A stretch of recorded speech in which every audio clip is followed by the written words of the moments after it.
I just found out that I will be able to stay at the Hope Lodge, which I'm so excited for. And this is what, 3 weeks before I was even expecting to find out, or 2 weeks before.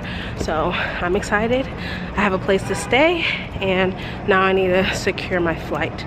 So bye. I have a flexible spending account. We get paid bi-weekly, so every 2 weeks I'm paid, and I am a 10-month employee, so that means I do not get paid during the summertime.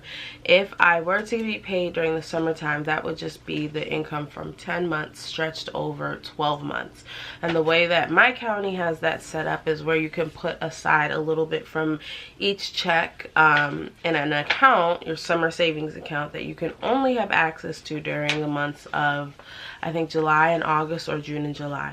I have never elected to do that, or I have not elected to do that. I'd rather just take my income tax refund and just use that to cover the summer for whether or not I want to work or not, or whatever. So that's how I structure summertime as a teacher who is a 10-month employee and sometimes likes to work and sometimes does not. So with that given, they do have throughout the year, the insurance plan that I've chosen is like relatively okay. Our county recently just changed some options, and it's basically Kaiser or the other option, which is Care First, and with Care First there's the HMO or PPO. So Kaiser's, that's not an option for me. So and I say that because Kaiser is trash, and if I want to die, then I should go with Kaiser, but I don't want to die, so I'm not going with Kaiser.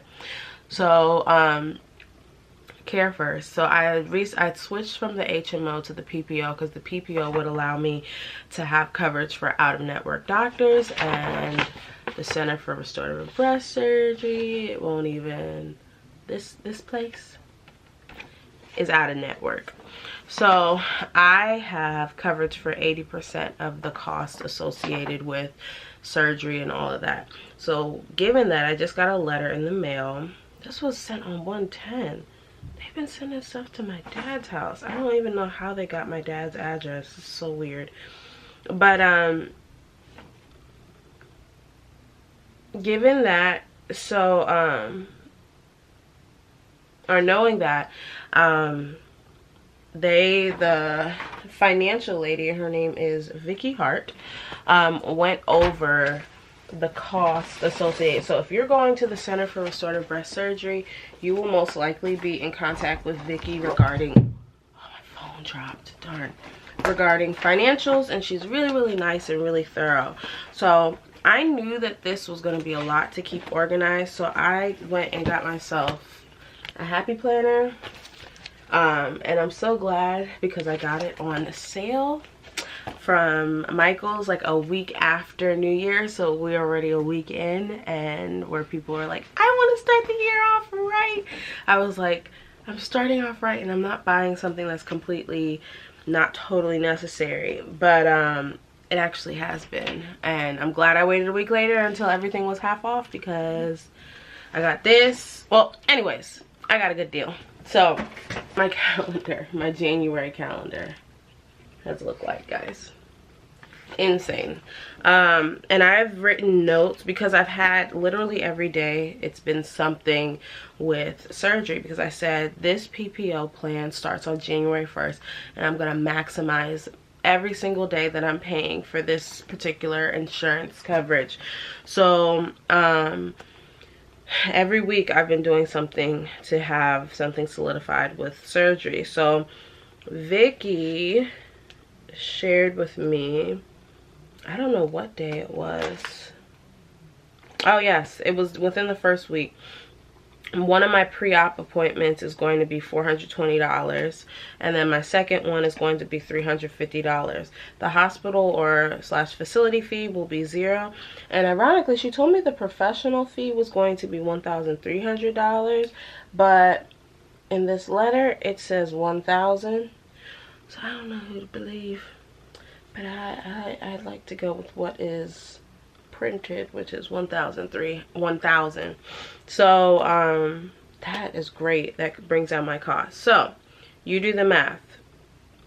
That would have been 1,000. Oh, well, I don't have to pay that anymore. So that's 7,000.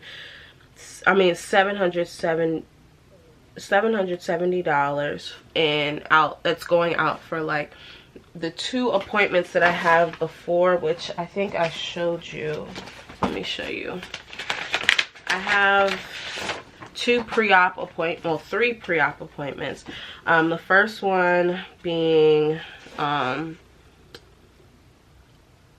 meeting with the physical therapist. Then I'm doing the pre-op with the nurse, and then I'm doing the clinical visit with Dr. Wise.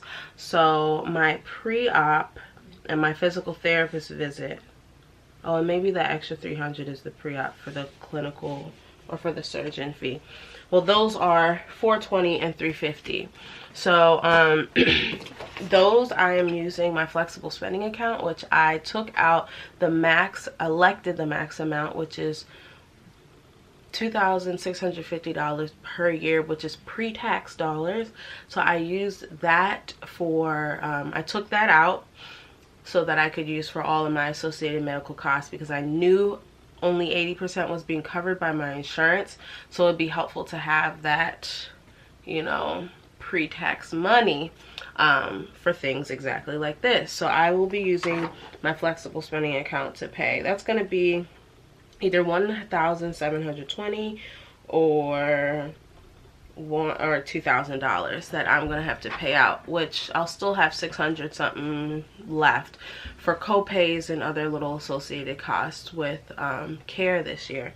So, and I bought my glasses, that was 100 something. So so far I'm also having the American Cancer Society is covering my flight, and I had gone through a corporation called Mercy Medical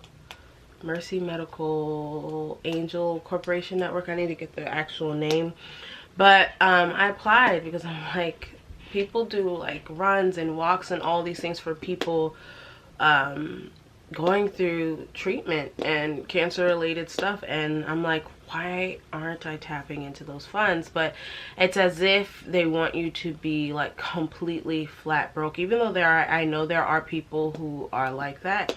It's like, if we were to be real and count up like student loan costs and certain things, like I absolutely could benefit from the support. So they said that my income versus like my household, which is just me, is too high.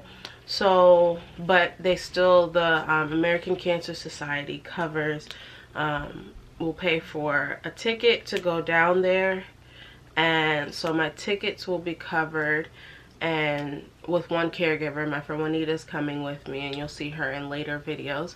But I still have to pay, like, there's a processing fee and a bag, well, no, not the baggage fee. Bags I have to pay independently on my own,